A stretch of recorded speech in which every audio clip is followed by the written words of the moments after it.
Here with Fear, day 2 of TI4. You know, I bet you thought you'd be playing in this, but you know, things happen, circumstances outside your control, but you're still here. You're still probably, you know, rooting for EG, helping them coach. How is that going? It's going good right now. Like, I don't know, like we're doing not as well as we thought we would, but I think we tried too many things that were like original that we practiced a little bit, but kind of out of our play style, and they didn't really work out, and we're kind of going back to what we know best now, and we're having better results with that. Do you think that anything, you know, before other than qualifying for top 6 or top 8 is just a huge disappointment for you guys coming in here? This is like you expect to do well. Yeah, we definitely expected. Like, we think we're just as good as any other team right now. I mean, we've had some troubles against some of the Chinese teams, which we've been trying to work on. But outside of that, like, yeah, all of us expect to get top 6. We came here to win.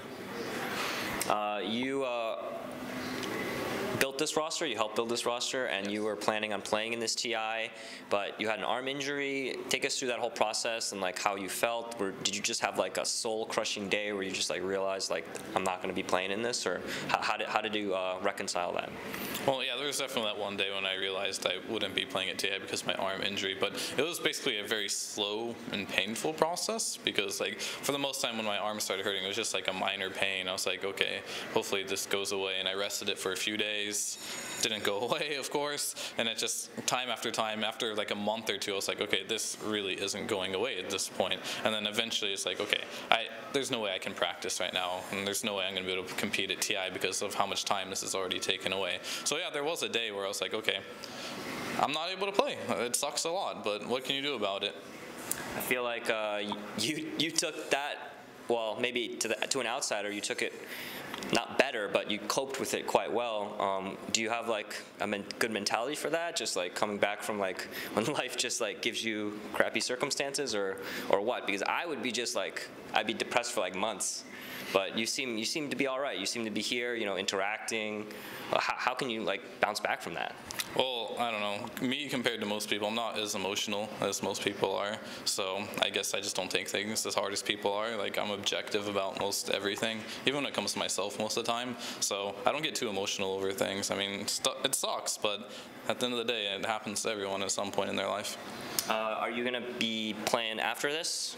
How is your arm now? Is it like healing, or do you have to do like exercises? Like, how does it work? Oh, I definitely still have to exercise and stretch it. It's not completely healed at all. So like, it is healing. Yes, it is a lot better than what it was before, but it is still in the process of recovery right now.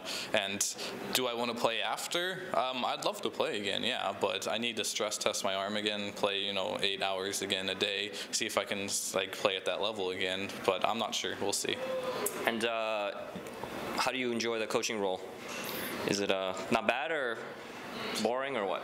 I mean, at times it can get boring, but like it's a lot of fun once you start getting into like playoffs and stuff, because you start connecting with the team and like helping, like when they do well and you help them do well, it's quite rewarding. But you know, at group stages when there's just so many games, I mean, you have to watch 12 hours of Dota a day. It gets kind of tiring, but it's still fun overall. Like when we get to like the end of group stages, it'll become a lot more fun.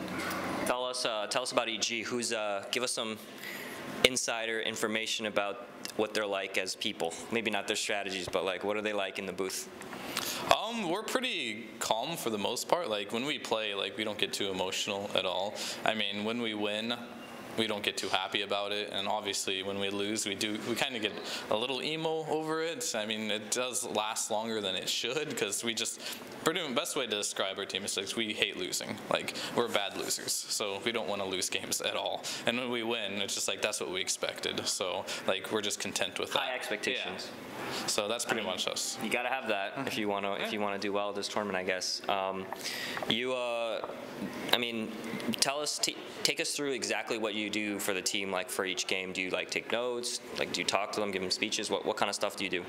Well, it varies from like other LAN events compared to this one because at this event I'm not allowed to go inside the booth or the playing rooms that we're at, or I'm not allowed to have any, like, I can't go into their voice communication at all. But most of the time, like, before, I would, like, sit behind them, watch them play. When they make mistakes, I would take notes, or if there's something in their draft I felt they could do better, I would write that down, and then I would tell them after the game how to improve in those areas. And if their communication was poor as well, I'd say, you guys need to, you know, express your opinions and thoughts a little bit better and not be so either harsh about it or just get your point across without lingering over it for like 3-4 minutes when you can just do it within like 30 seconds or something like that. So I just point out mistakes for the most part. I research the other teams who are about to play, show them draft because they're playing most of the day. They don't have the time to just sit there and watch every single game and watch their drafts and watch how they play the game. So I just kind of tell them how other teams they're about to play or gonna play and what they should expect. Sounds like a lot of stuff. Yeah, and it's hard work. Well, I'm glad that you're here. I'm glad that you're walking around mingling. You got a lot of you got fans coming up to you yet, or is that more? Yeah, of course. Yeah. You have to. What do they tell you? They're just like, oh man, I'm sorry you're not playing, or is it more just positive stuff? It's usually really positive. Like, of course, they usually ask me how my arm's doing, and they hope I come back to playing again. And yeah, that's for the most part. That's. What do you think of the results thus far? They're very different than what people expected. Yeah, they really are. Like, one, for example, Alliance, everyone thought them to probably do a little better than they are, defending TI champions. A little better, yeah. Us in particular as well, probably a lot of people thought we would do better. Everyone was shocked at how well Liquid's doing as well. That was like the biggest shock of the whole tournament. Like, no one expected them to like be the #1 seeded team right now going into day 2. So like the results are kind of weird. I mean, I thought the Chinese were going to do a lot better, especially DK. Like, DK is also doing incredibly poorly from what everyone expected. So this is not what probably anyone expected. And why do you think that is? I don't know. I think it's just the state of the game for the most part. Like, best of ones as well, the formats. Like, in the way Dota is right now, it comes down a lot to the draft. And best of ones, you can have like kind of a cheeky draft and get a free win. And if you research a team well enough, like a lot of teams are really good at adapting. You don't have that opportunity in best of ones. And it seems like everyone's kind of close, so like a lot of these mental things matter a lot. Like, Liquid gets 1 or 2 wins, and then they just snowball confidence, and then maybe Alliance gets 1 or 2 losses, and they're just kind of like mentally out of it a little bit. Do you think that plays a lot into it? Do you feel that you have to, as a coach, like after losses, that's like your time to like get everyone just kind of out of their funk?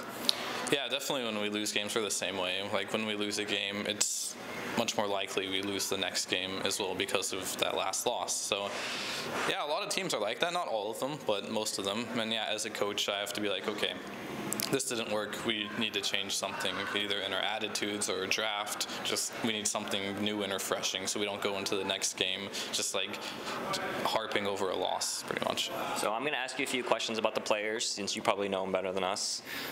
Who's the happiest? Because it seems like everyone's kind of serious. Who's the happiest when you guys are out, you know, having fun or whatever? As weird as this may sound, probably RTZ.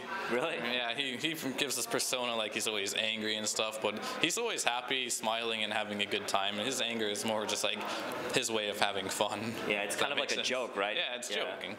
And who's the most awkward around women?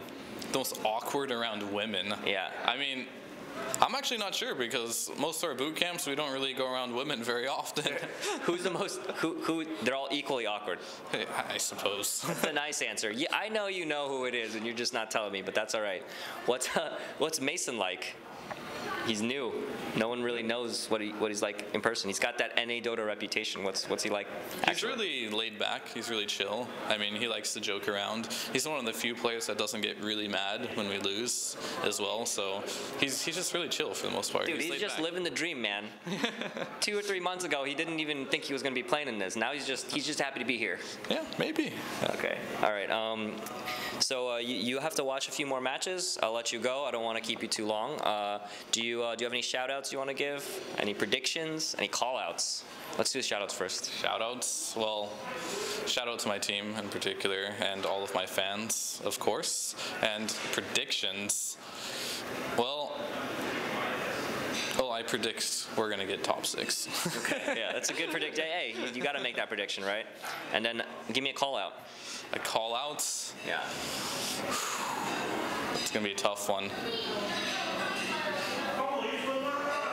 Any old teammate you want to see? Well, teammates, huh? Doesn't have to be a teammate. It could be anyone. Could be anyone. Well, I don't think DK's probably gonna make it to the main event. You think they're gonna? I think they're gonna flop. Wow. Okay. Okay. Big words, but you know, not something you really have control over. We'll see. Yeah. We'll see what happens. We'll see. Thanks for taking the time with us. Yeah. And you know, we'll catch up with you later on. Will do. See you later.